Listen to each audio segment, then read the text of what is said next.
Boa noite e sejam bem-vindos ao noticiário Para e Posso. Uma Páscoa diferente para todos os portugueses que são obrigados a ficar em casa. Em Portugal, todos os concelhos fecharam as suas fronteiras e neste momento estão a ser controladas pelas autoridades nacionais. Em todo o mundo, as forças de ordem reforçaram a vigilância do cumprimento das medidas excepcionais de confinamento por causa do novo coronavírus. Pretende evitar reuniões familiares de forma a evitar a propagação da Covid-19. Portugal encerrou o tráfego de aviões de passageiros em todos os seus aeroportos até amanhã, dia 13, exceção feita apenas aos voos de Estado, de carga ou humanitários.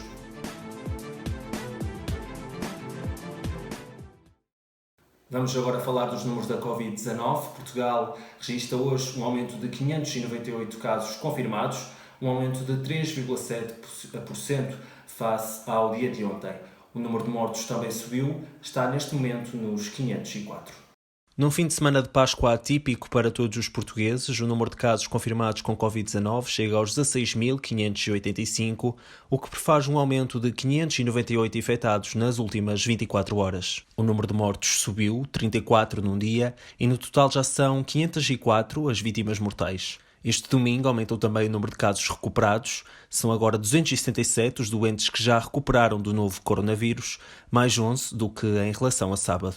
A região norte é a mais afetada pela pandemia, são já 9.747 os casos confirmados e 280 mortes contabilizadas. A região centro, a terceira mais afetada, conta com 2.426 casos de infecção e tem agora 120 mortes registadas. A região de Lisboa e Val do Tejo tem 3.841 casos confirmados e 91 vítimas. O Alentejo continua sem registro de mortos, mas tem já 139 infectados. No Algarve, de 279 doentes foram já diagnosticados com o novo coronavírus, 9 morreram.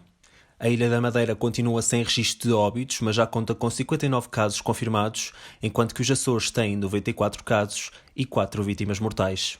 Atualmente estão 1.177 pessoas internadas, sendo que destes, 228 estão nos cuidados intensivos. 3.611 pessoas aguardam resultados laboratoriais, enquanto que 25.041 estão sob vigilância das autoridades de saúde. Estes dados foram disponibilizados pela Direção-Geral da Saúde. Em conferência de imprensa, Marta Temido deu conta que a taxa global de letalidade se situa nos 3%.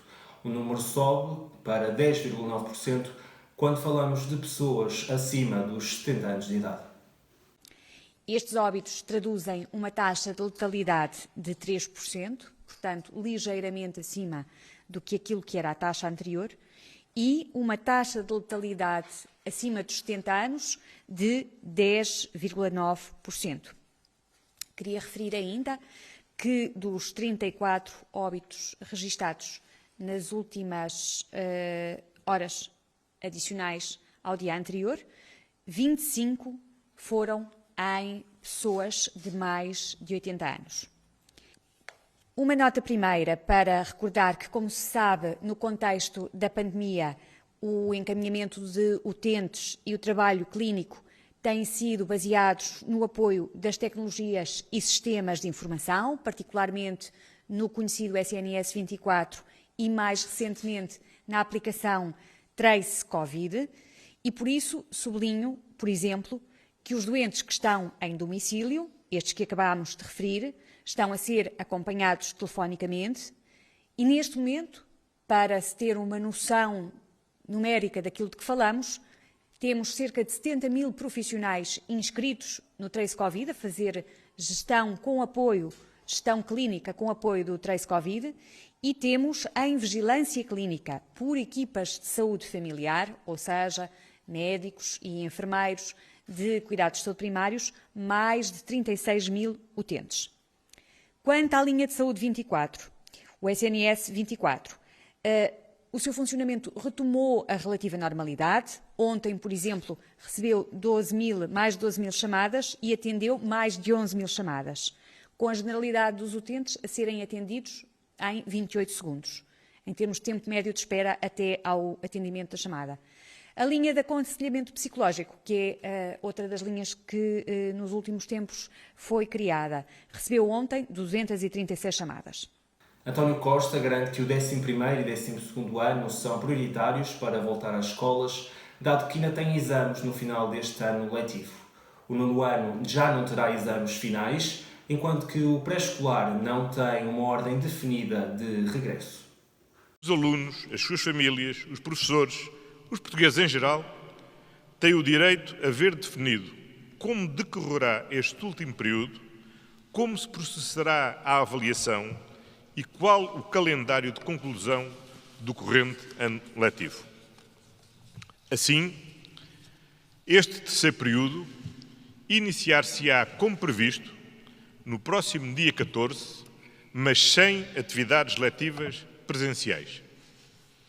No ensino básico, do 1º ao 9º ano inclusive, todo o terceiro período prosseguirá com o ensino à distância, que será agora reforçado com o apoio de emissão televisiva de conteúdos pedagógicos que complementarão, mas não substituirão, o trabalho que os professores vêm desenvolvendo com os seus alunos, de modo a ter o alcance mais universal possível. Estas emissões diárias serão transmitidas a partir do próximo dia 20 no canal RTP Memória, que é acessível não só por cabo ou satélite, mas também através da televisão digital terrestre. Sendo este um ano diferente, a avaliação no ensino básico será feita em cada escola pelos professores que melhor conhecem o conjunto do percurso educativo de cada aluno, sem provas de aferição e sem exames do 9º ano. Neste quadro, será naturalmente mantido, até ao final do ano letivo, o regime especial de apoio às famílias com filhos menores de 12 anos. No que diz respeito ao ensino secundário, havendo menos oportunidades de recuperação futura e sendo anos decisivos para a conclusão de um já longo processo educativo, seja para acesso ao ensino superior, seja para ingressar na vida ativa, é particularmente importante que ainda possamos retomar as atividades letivas presenciais, tanto mais que é tal a diversidade de disciplinas que não podemos recorrer ao apoio da transmissão televisiva. Contudo, hoje ainda não é possível tomar essa decisão e iremos continuar a acompanhar a evolução da situação para podermos confirmar se e quando se iniciarão em segurança as aulas presenciais do 11º e do 12º anos. Em Viseu, o Teatro Viriato continua a colocar os seus colaboradores, os seus trabalhadores, a trabalhar em teletrabalho. Desta forma, tem uma programação mais remota, mas sempre em proximidade. O Teatro Viriato, localizado em Viseu, é uma das muitas instituições que se está a adaptar à situação provocada pela pandemia do novo coronavírus.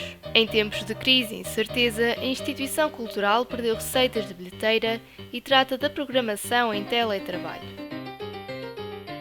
O objetivo é criar espaços alternativos de apresentação dos artistas que estavam programados, por um lado, e criar um lugar para projetos que se adaptam e respiram estes novos tempos, por outro. O teatro conta, até à data, com 9 atividades canceladas. No entanto, aquela que foi a primeira sala de espetáculos da cidade de Viseu tem estado a trabalhar com a Direção-Geral das Artes na reprogramação e no reagendamento das atividades previstas. Tem procurado acompanhar, caso a caso, cada situação, cada artista. A intenção do teatro, gerido e programado pelo Centro de Artes do Espetáculo de Viseu, passa por respeitar o circuito da criação artística, através de soluções individuais, mas também sustentáveis para todos. Ainda em destaque, durante esta semana, o Presidente da República, Marcelo Rebelo de Sousa, anunciou que vai renovar o estado de emergência até ao dia 1 de maio. O hacker Rui Pinto foi libertado e vai colaborar com a Justiça Portuguesa. O criador do Football Leaks e autor das revelações no caso Luanda Leaks será colocado em prisão domiciliária numa das habitações disponibilizadas pela PJ.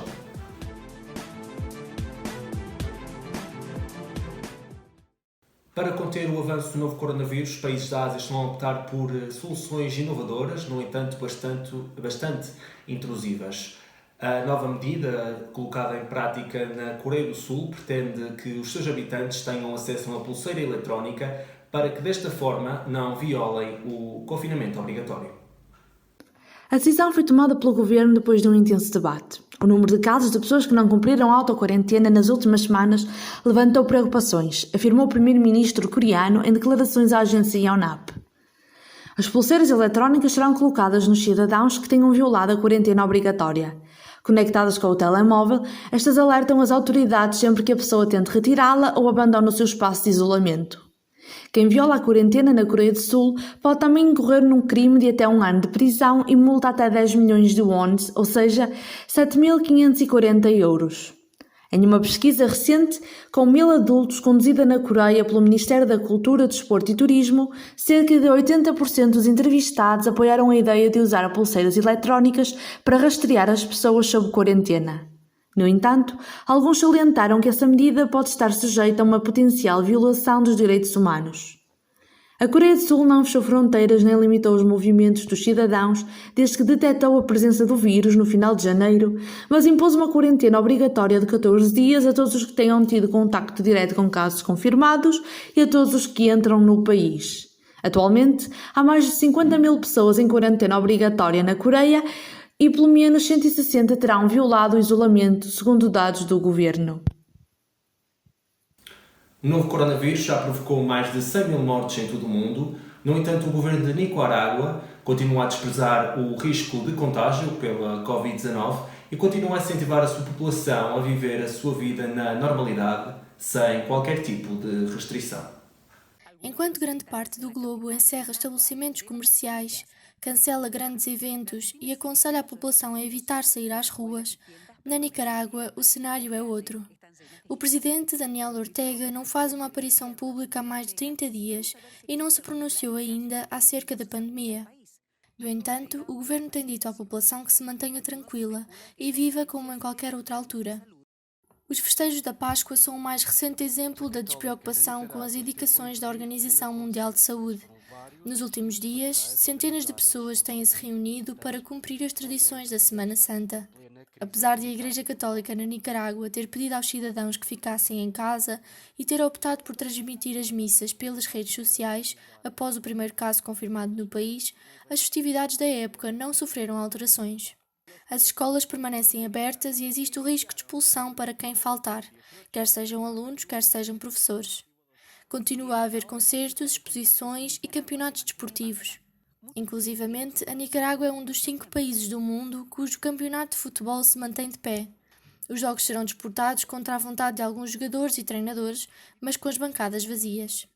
Embora o número oficial de infectados por Covid-19 na Nicarágua seja baixo e só se tenha registado para já uma morte, os médicos salientam que muitos casos têm sido registados como pneumonias e garantem que a doença circula no país. Mais casos descobrir-se-ão se for generalizado o recurso a testes de diagnóstico do novo coronavírus. A Nicarágua é, assim, o único país da América Central a não tomar medidas face à Covid-19. Uma das medidas mais eficazes para evitar a Covid-19 é muito simples. Sempre que entrar ou sair de casa, do trabalho, de um espaço fechado ou de um local público, lave muito bem as mãos com água e sabão e durante cerca de 20 segundos. É o tempo de cantar os parabéns 2 vezes. E se não tiver água e sabão, então use uma solução à base de álcool. Seja um agente de saúde pública, siga este conselho da Direção-Geral da Saúde. A Estudantina Universitária de Coimbra, numa parceria com a TVI, reuniu mais de 140 estudantinos numa serenata dedicada a todo o país, mas especialmente aos profissionais de saúde. A emissão foi feita ontem, à meia-noite, na TV 24. A Estudantina Universitária de Coimbra dedicou ontem à noite uma serenata aos portugueses, em especial aos profissionais de saúde de todo o país. Em tempos de isolamento social, o grupo assumiu como objetivo dar um sopro de esperança, de força e de coragem nestes dias difíceis que vivemos. Os estudantes da secção de fado da Associação Académica de Coimbra, com elementos dos 4 cantos do mundo, organizaram-se e concretizaram aquela que poderá ter sido a maior serenata alguma vez realizada em Portugal. Foram mais de 140 os estudantinos que se reuniram à distância para cantar e tocar ao vivo. Espalhados por 24 países, desde o Vietnã ao Brasil, dos Estados Unidos a Angola, juntaram-se para interpretar o tema Meia-Noite ao Luar. Esta foi uma atuação cheia de simbolismo, dirigida a todos os portugueses numa altura de maior fragilidade. Manter acesa a luz da esperança e reforçar a certeza de que vamos todos ficar bem foi o mote deste encontro musical.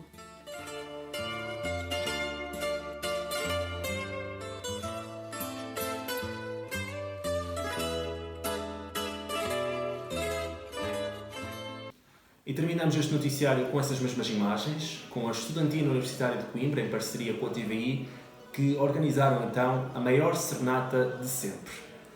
Boa noite e até à próxima semana.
Coimbra fica um rio e uma saudade, cavaleiros andantes, dulcineias.